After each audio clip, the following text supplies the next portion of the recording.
workers to lay down their tools and join nationwide demonstration to protest worsening economic conditions. And the Electoral Commission cautions ineligible voters to stay away from upcoming registration exercise slated for July 25. There's also business, sports, showbiz, and the latest on the plane crash involving the Malaysian airliner. Do stay tuned. News at 8 with Israel Lai.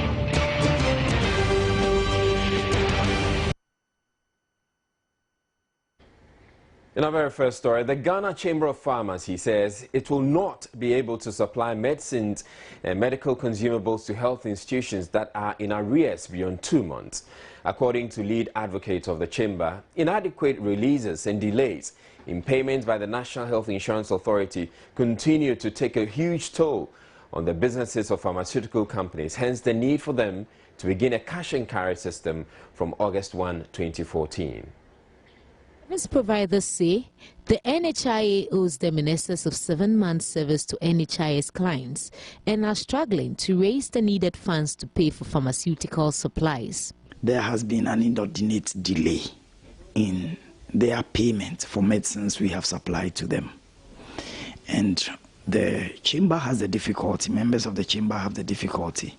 We're saying that from 1st August, any facility that owes us should, if we are supplying them medicines, we are going to supply them medicines only on condition that they are going to pay cash. We are not going to offer credit to any health facility that owes us. The chamber adds that in 2013, only 54% of the statutory payments due to be released from the Finance Ministry was released to the NHIA. A situation which has already resulted in a shortage of stocks of essential medicines. Why is finance not able to release, and even more so timeously? The law requires them to release after 30 days after collection. So what is the status of releases to date? Let's release funds allocated for health. Otherwise, what will happen is that we are unable to, and we could, if we don't take care, I'm sure for a week, a month, the system we may sustain because there may be some stocks. But if we get into shortage of essential medicines in our health facilities, that could have very serious repercussions for health delivery. Meanwhile, the executive director for the Health Insurance Service Providers Association says they cannot be faulted for the delay in the release of funds to the chamber. The Ministry of Finance has not been releasing funds to the National Health Insurance Authority for onwards transmission to the providers across the country. If immediate actions are not taken to make sure funds are made available, it is not the providers that will say we are no more going to provide services to the National Health Insurance card bearers, but the situation will compel them to look for money to enable them procure essential drugs to be able to serve clients who will visit their facilities.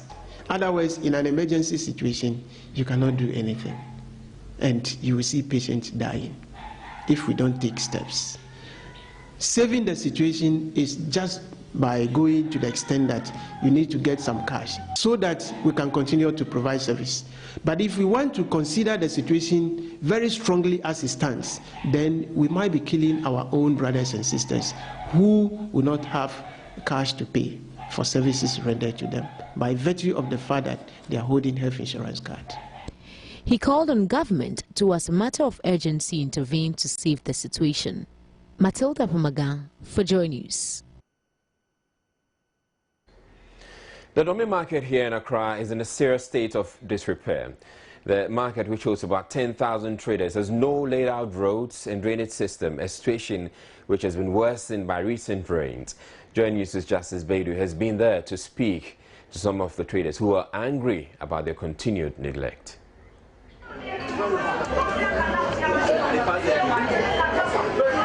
It's another day here at the Domi market.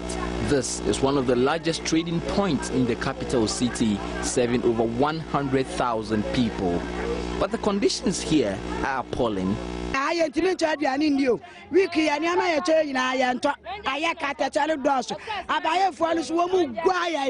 It was one Maya Kwane Maya.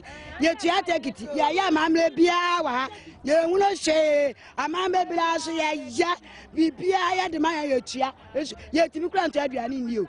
Week we are near me, why I thought, yes, Rabbi, yes, you are my boy, yeah, black, and yes, I am to a baby mo. Yan to a baby, Mary. Any yababa be yamugani yamam, any yababa be yese yamam, no abaka no mabada, any atu abanamo, no aquatana, so long I free in one woman will enjoy. Na yansi at him. And so, Obia Mohammed told dear Maya, says, I'm free come with a small girl, Okitaka, semi frabro, dear Raman, me friend Kruma, because of a higher Tachama, Yaji Ame, Yaji Atas, Yaji Abaye, and Tissika Mujino, down on the The women whose source of livelihood come from here are calling for action. Yes, no man penny one we are mob. About Anquan, a good domi market here. So we rank Ramamuha, domi market, Ekuta, Wamay pa, Adriane, BBA, Biwahase. Now we are some Kuala school, so Waha, and Kuala Intimin school.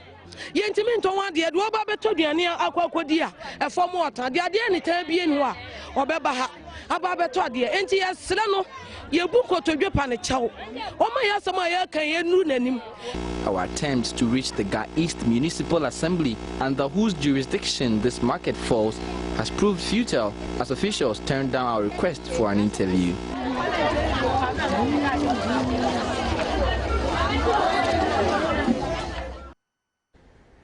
The Electoral Commission has started the process to add on to the voters' register Ghanaians who became eligible since the last registration in 2011.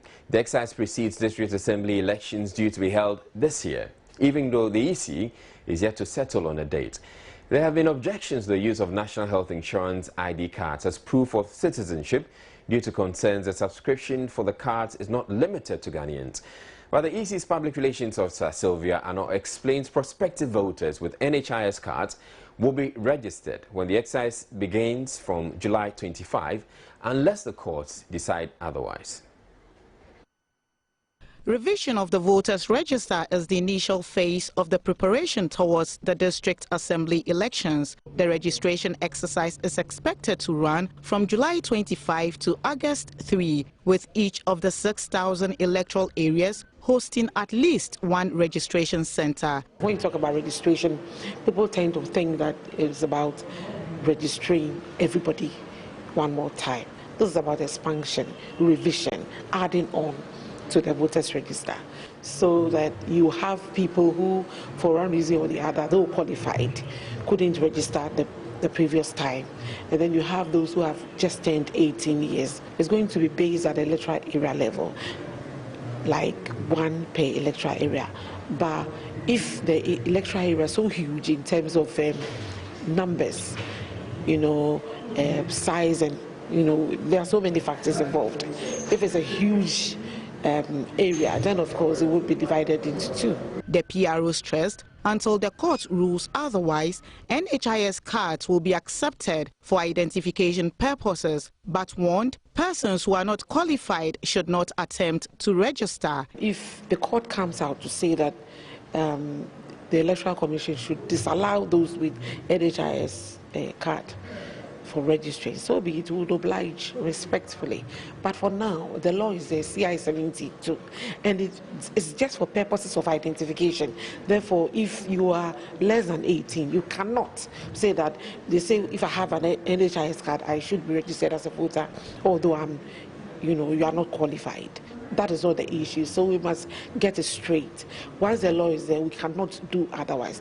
If the law is changed, we would oblige. The EC is yet to set a date for the district assembly elections. However, they plan on massive publicity for the exercise. Ghanaians have been encouraged to fully get involved in the election of local government officials.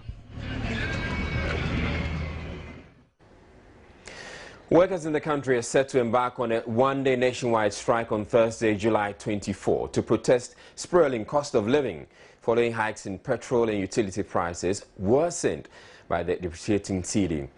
Organized labor wants government as a matter of urgency to initiate policies to efficiently manage the economy they say is deteriorating by the day. Secretary General of the TUC, Kofi Asamoah, announced a nationwide strike while briefing journalists on the untold hardships workers have had to face in recent times.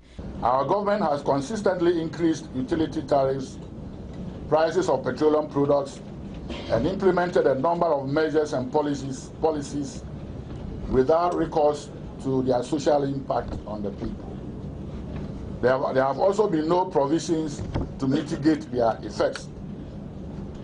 For instance, the ex-pump price of premium has gone up by 42.21% since January 2014. But we ask, where are the mitigating measures to cushion the poor and vulnerable in society? As a demonstration of our preparedness to work with the government out of the prevailing economic and social malaise, public sector unions, against all economic and social logic, agreed to a meager 10% cost of living allowance, COLA, instead of a pay increase. Sadly, this COLA has been eaten up by taxes, levies, fees, and other increases, surprisingly introduced at the same time and accompanied by persistent and rapid depreciation of the cedi against other major currencies. According to them, the cost of living allowance COLA given them by government has been eaten up by price hikes. Times are really hard for working people and indeed majority of Ghanaians. And the prognosis on the economy is not good either. As we have stated consistently, there is a limit to what working people and Ghanaians can take. Organized labor and indeed the working people of Ghana therefore demand an immediate action by government to halt the depreciation of the cedi and the rising cost of living. Immediate downward review of prices of petroleum products and a halt to the lazy and facile reflex of simply increasing the prices of these products as the cedi depreciates due to the mismanagement of the economy and poor fiscal policies. And to back these demands, and as a demonstration of our serious concern over the existing state of affairs, organized labor declares a one-day national protestation on Thursday, July 24, 2014. On that day, Thursday, January 24, 2014, all workers, including those of you in the media, all workers in Ghana, formal and informal, are asked to stay away from work and converge at designated locations in Accra and other regional capitals to demonstrate. We equally call on all industries and employers, and indeed all well-meaning Ghanaians, feeling the pinch of the situation, to support and join this clarion call. Amongst the demands by organized labor is an introduction of effective measures to ensure the Tema Oil Refinery operates at full capacity to relieve Ghanaians from what it describes as the manipulations of bulk petroleum suppliers. They are also calling on government to revamp the road transport system, which according to them is the safest, most cost-effective and reliable means of transporting goods. Abigail Adamakwenchi for Joy News. So we're going to stay with this particular story because government has responded with a plea on organized labor to call off the supposed or the impending nationwide strike. I bring you the press release. It says it's signed by the Minister for Employment and Labour Relations, Haruna Idrisu. It says government's attention has been drawn to a declaration of a work boycott or strike action on Thursday, 24 July 2014, at a press conference addressed by the Secretary General of Trade Union Congress on behalf of organized labor. Government appeals to organized labor to reconsider their decision and engage government in constructive dialogue and consultations with a view to addressing the issues raised within the constraints of the national budget and the overall performance of the economy. So the statement is signed by the Minister for Employment and Labour Relations, Haruna Idrisu, and it's a response to the strike call by the Trade Union Congress. In other news, the 12 new ambassadors and high commissioners have been handed their letters of credence by President John Mahama. at the Flagstaff House. The envoys include former Chief of Defense Staff Lieutenant General Augustin Blay, who is going to Côte d'Ivoire, former Chieftaincy Minister Alex Esum Ahintsang, who heads to Equatorial Guinea, and former Brong-Ahafo Regional Minister Kwejo Nyame-Chamafo, who is going to Algeria. President Mahama asked the 12 to explore opportunities for Ghana in their respective posts and help deepen the country's relationship with their respective hosts. We have every confidence that you're going to be worthy ambassadors of our country in all the countries of your postings. Some of the countries you're going to have had long and very warm relations with Ghana, and it is our hope that you would not only maintain those relations, but you move those relations to a whole new level.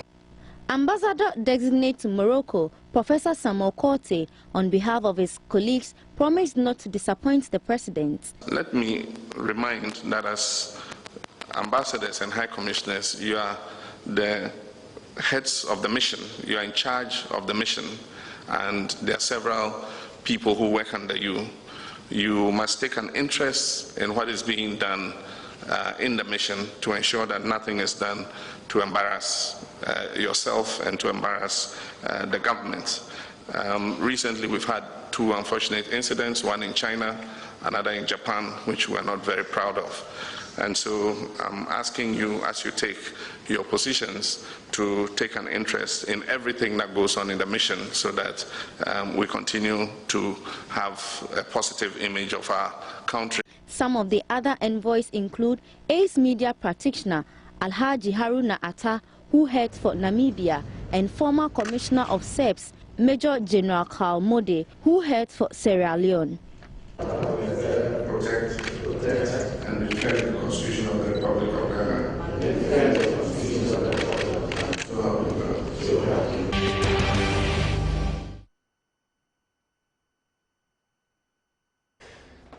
Traders at the Kumasi Central Market have started counting their losses after fire gutted a portion last night. It's the third such incident at the market.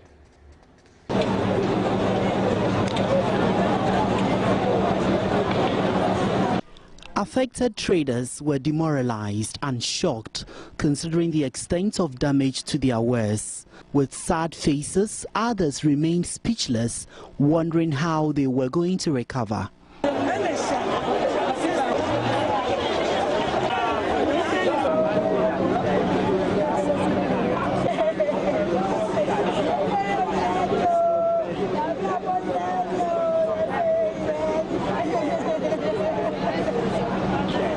The traders had diverse suspicions about the cause of the fire.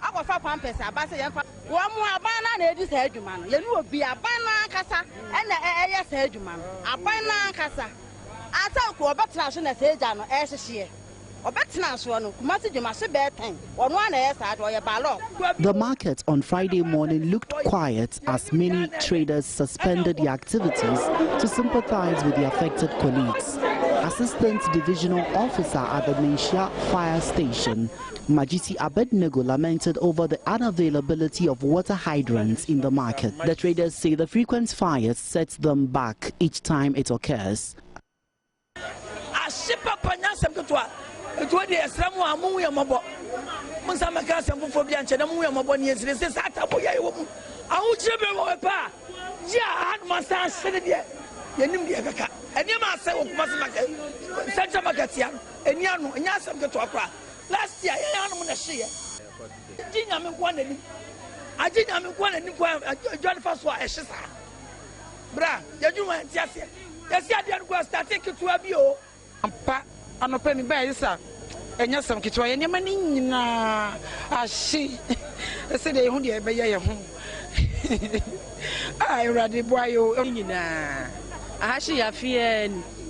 Last year, menya pata and I feel menya pata menya nema. This is the Yakwan Casa. Siabang one land in a new share and they say they are bread. Yet Bema Momo Wuska, Yea, Tia Patanimiana. And decided last year, Modumiana, I see Adia, no more and essence. They see almost almost the Yadia at Tapatam, Yabena Pata. Yes, so more, so more Yadia. See, Bonnie Bay Pania. Asante me money bay.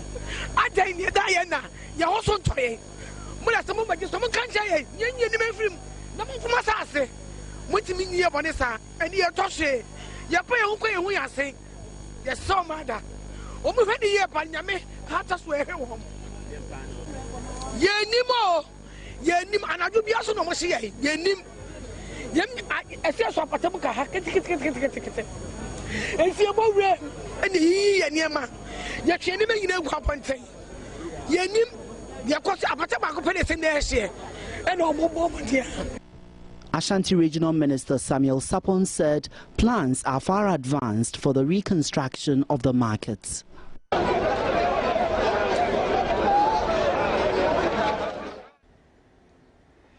All right, so for the very latest on the market fire at Kumasi, we go over to Erastus Asare Donko of Lava Firm. Good evening to you, Erastus.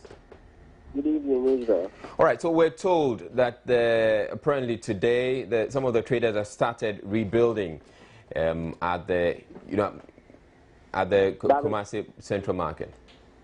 That is correct, and they are defying the directives given by the Ashanti Regional Minister not to rebuild the shops, and that the mayor of Kumasi was in Parliament trying to get a loan approved, a Brazilian loan that is supposed to help redevelop the entire market because they think that is the way forward. And so they decided that they will not allow them to rebuild the shops. But as of this morning, people were scrambling for spaces, and they have started clearing up the place, and they are bringing carpenters in.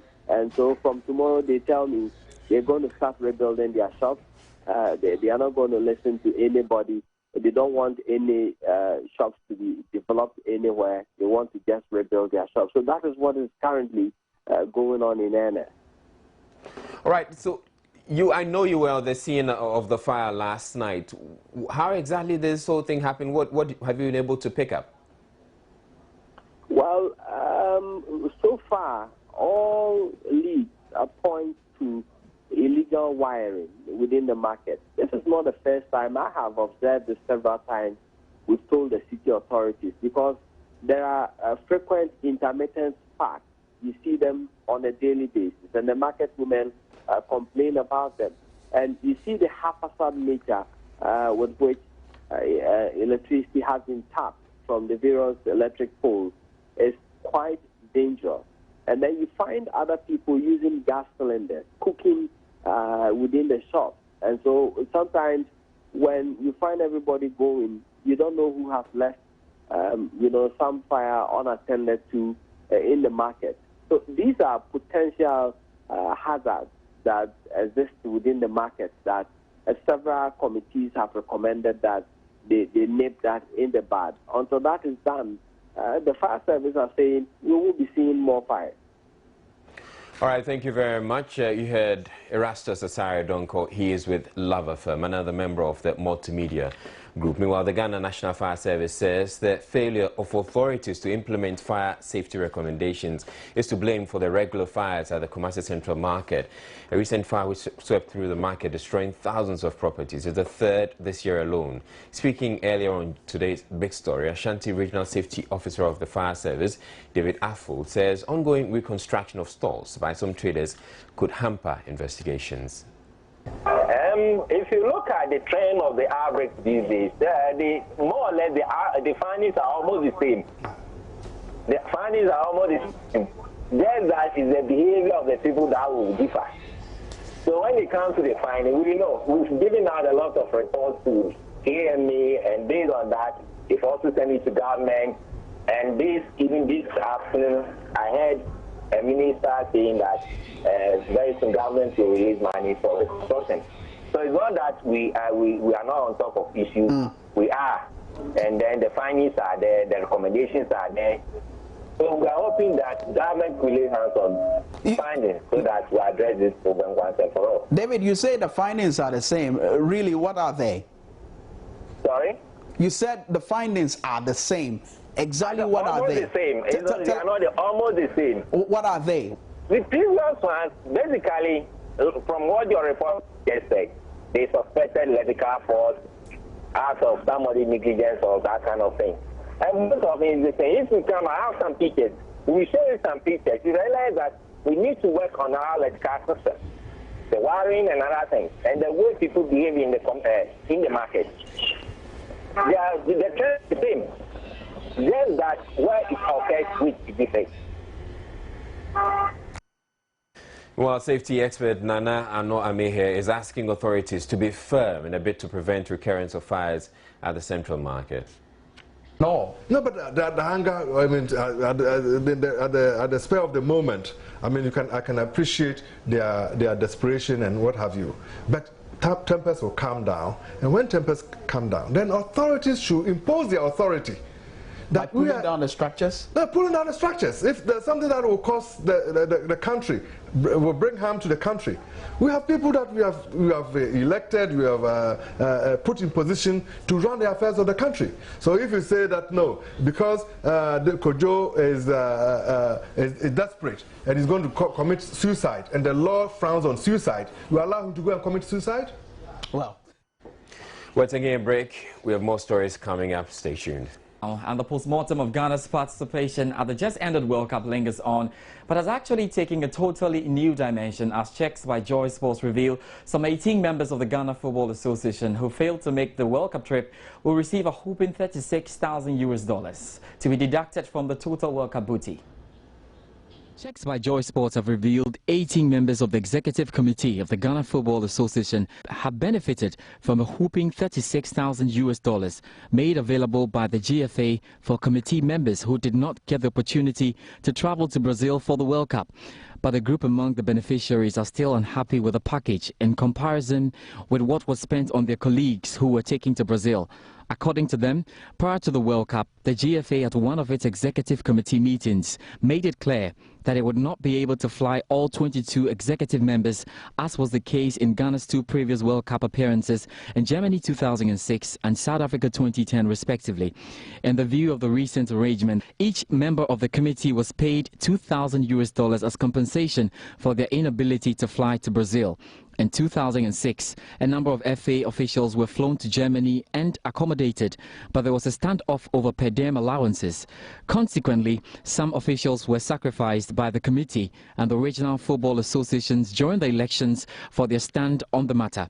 The aggrieved members insisted that considering the amount spent on members who had the privilege to be flown to Brazil, which will be in the region of $6,000, they felt cheated. This amount, aside of their feeding and accommodation, will be deducted from Ghana's gross share of the $8 million for appearing at the World Cup. Interestingly, some of these officials ultimately benefited from the $100,000 paid both players and officials and the Black Stars as appearance fees. The Confederation of African Football has handed Zamalek striker Dominique Da Silva a 3-match ban for physically assaulting Ghanaian referee Joseph Lamte during their CAF Champions League game in DR Congo. Two other players were fined $3,000 for the same offence. Zamalek striker Dominique Da Silva has been handed a 3-match ban for physically assaulting Ghana referee Joseph Lamte during the CAF Champions League match at TP Mazembe. Reserve goalie Abdul Rahim Mahmoud and Hazem Mohammed were handed 1-match bans. Mahmoud and Imam were both hit by a financial sanction of $3,000 in addition to the ban. The players in question ran onto the field at the end of the game to physically assault the referee. The Cairo-based club are at the bottom of Group A with 3 points. They host TP Mazembe in the return leg on July 27. Right, so 4 Division 1 teams will begin the competition for the last Premier League plays this weekend's Zone 1 playoff. Certainly among the 4 are 3 former Premier League sides, BA United, Brekum Arsenals and Real Tamale United. It's already taking 4 Division 1 teams will begin the competition for the last Premier League plays this weekend. Brekum Arsenals, BA United, Real Tamale United, who are all former Premiership sides, will be joined by WA African United in the promotion contest to the top flight league after qualifying from the divisions in Zone 1. The Robert Mensah Stadium in Cape Coast and Sipon Stadium in 2nd will host their playoffs. The winner of the 3-game series would secure the 3rd qualifying slot to play in next season's Premiership after Great Olympics and Feyenoord book their places. The action begins at the Robert Mensah Stadium on Saturday with Brekum Arsenals meeting BA United, while Real Tamale United take on WA Africa United in the other fixture in 2nd.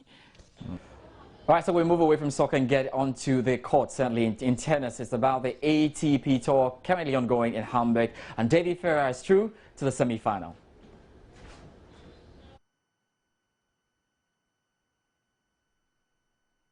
Top seed David Ferrer wasted no time in booking a semi-final spot at the betathome.com Open when he demolished fellow Spaniard Pablo Andujar 6-love and 6-2. Ferrer had never lost to Andujar in 2 previous meetings. He forced his compatriot into 17 unforced errors and broke him 3 times en route to a 6-love first set opening victory. Ferrer was nothing short of sensational and smashed in 17 winners to Andujar's 9 as he strolled into the semi-finals in 1 hour and 5 minutes. Local favourite Philippe Kohlschreiber faced off against Lucas Rosol, a player who was more than able and willing to upset the big guns. Kohlschreiber struggled on first serve, but his scores was aided by Rosol being plagued by unforced errors. 2 breaks to 1 saw the German take the opener 6-4 in 41 minutes.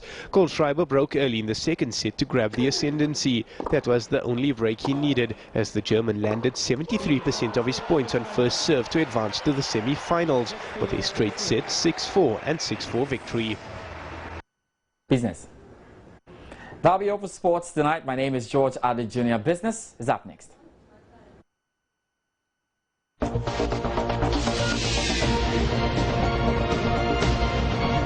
Hello there, time now for some business reports with me, Abigail Adamakwinchi. Now, Chief Mukuni of Zambia says there is a need for Ghana to promote a form of uniqueness in its ecotourism if the sector is to be made more viable than it is today. Chief Mukuni, who came on a familiarization tour to assess Ghana's ecotourism potential in Accra, plans to invest in Ghana using his Mukuni Big 5 Tourism Sanctuary, which offers lion walks, cheetah interactions and elephant rides. He however called for trade liberalization among African nations and the establishment of a national hospitality institution in Ghana to train the local people in order to attract investors.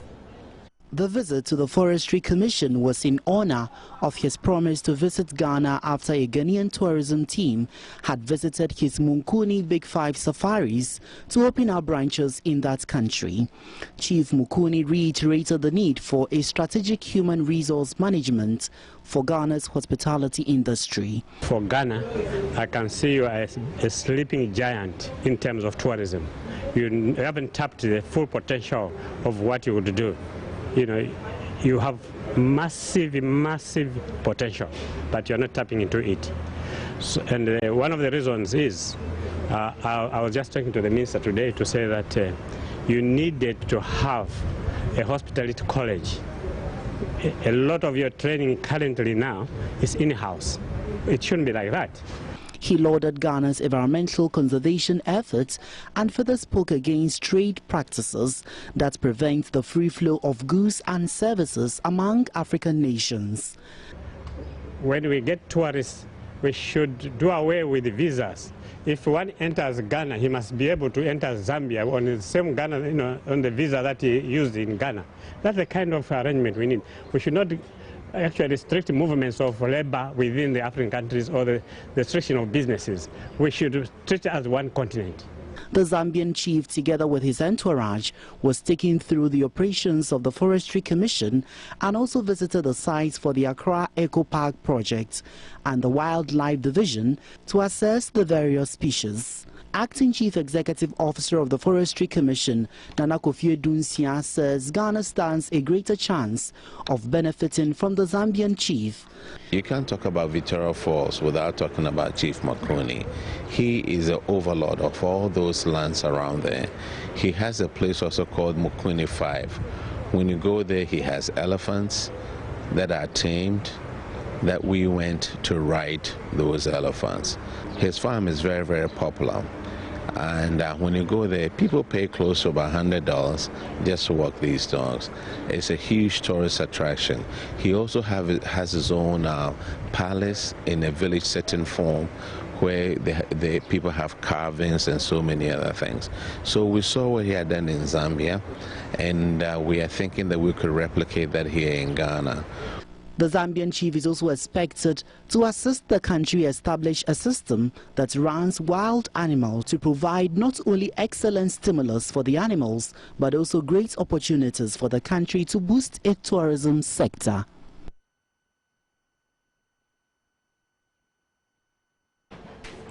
The challenges facing the energy sector would be over very soon. That's the assurance coming from the Energy Minister Emmanuel Kofi-Boah. Most of the country's power generating plants are currently operating below their optimum levels, mainly because of the unfavorable weather conditions and lack of investments in the sector. This has resulted in serious load shedding by power transmission firms. But the Energy Minister says the situation should stabilize because of some recent investments made in the sector. Meanwhile, Emmanuel Kofi-Boah has confirmed that government is working to fully remove subsidies on petroleum products.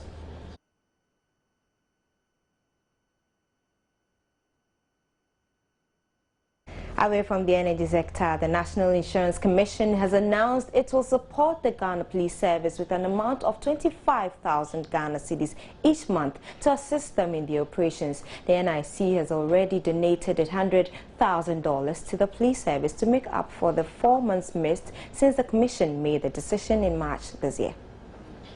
1,000 cedi fund to the Ghana Police Service is a contribution from all the insurance companies in the country. The move, according to the National Insurance Commission, will aid the police service to ease the process claimants go through for police reports in pursuit of their claims. The police service remains a stakeholder in the insurance industry, and for the National Insurance Commission, there is a need for them to enforce all the laws that impacts the insurance industry. We need the police in most of our processes. We need, for instance, if you are making a claim, we need a police report, either motor claim, fire claim, burglary, theft. We need a police report. And we also need the police, you know, they're an enforcement agency. We need them to enforce all the laws that impact insurance operations. Motor insurance is compulsory. Before you put a vehicle on the road, you must have insurance to cover it. And the police must ensure that when the vehicle on the road has insurance.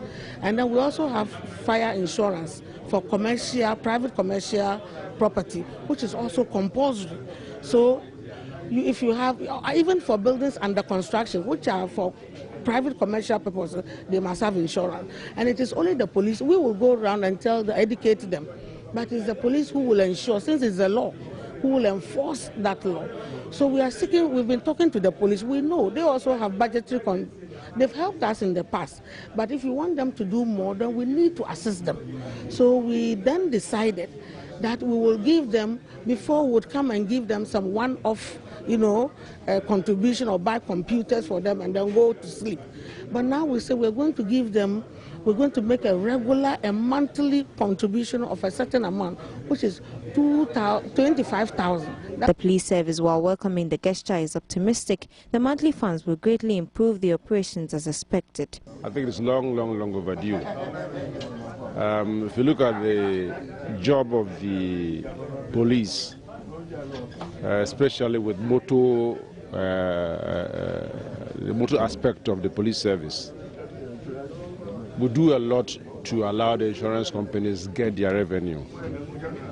But it's difficult for us to get the resources to work with. And therefore, if they had donated this much to us, I think we have to use it to retool those who make the insurance companies get their money. And I think it will help the police to do a better job as far as logistics is concerned. Because we've always been talking about we don't have this, we don't have that. Meanwhile, discussions are ongoing for the NIC to replicate the move in the medical sector. Abigail Adumakwinchi for Joy News. The Securities and Exchange Commission has begun a campaign to enhance public awareness about the financial sector and the need to invest in the capital markets. The Commission wants to go beyond just being a regulator to playing an advocacy role. Director General Edouard Anientwi says they would be targeting the youth more to instill in them the habits of savings and investments. And that'll be all for business. My name is Abigail Adumakwinchi.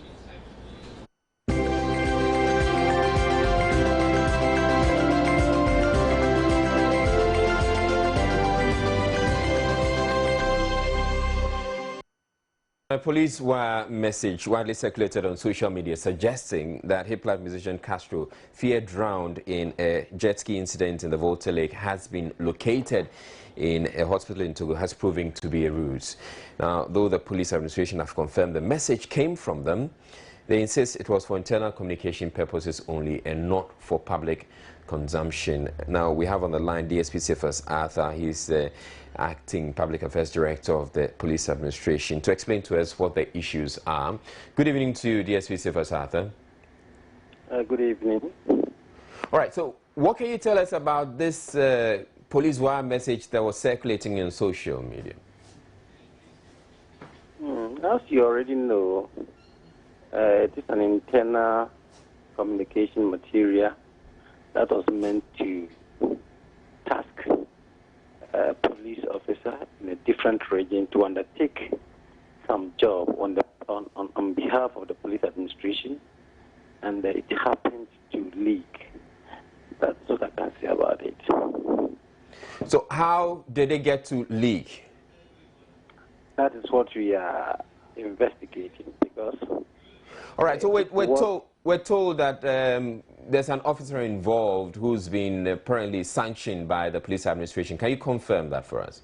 Yeah, I can confirm that a policewoman, a corporal, has been suspected and accordingly been interdicted for having leaked the information. She is reasonably suspected to have done the leaking, and therefore he has been interdicted. All right, so were you able to establish what exactly was this incident where in Togo you're saying Castro had been found? Because it's created a lot of confusion in the public that probably Castro is alive. That is so. It created a lot of confusion, and the doctor was mad.